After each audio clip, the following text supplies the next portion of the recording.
प्यारा दोस्तों, अॼु बेहतरीन नुस्ख़ो आवां दोस्तनि जी ख़िदमत में खणी करे हाज़िर थियो आहियां। यकीन जेकॾहिं असां तव्हां उन ते अमल कंदासीं त अल्लाह पाक असां तव्हांखे तमामु बीमारियुनि खां, मुश्किलातुनि खां महफ़ूज़ फ़रमाईंदो। अचो त शुरूआत कयूं।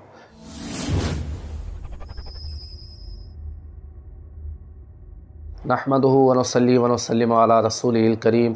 अस्सलामु अलैकुम व रहमतुल्लाहि व बरकातुहू। राय इस्लाम में तमाम दोस्तनि खे ख़ुशि आमदीद। प्यारा दोस्तों, यौम आशूरा यानी 10 मुहर्रमुल हराम जे ॾींहुं जेको माण्हू गुस्ल कंदो, विहजंदो त अल्लाह पाक उनखे मौत खां अलावा हर बीमारी खां महफ़ूज़ फ़रमाईंदो।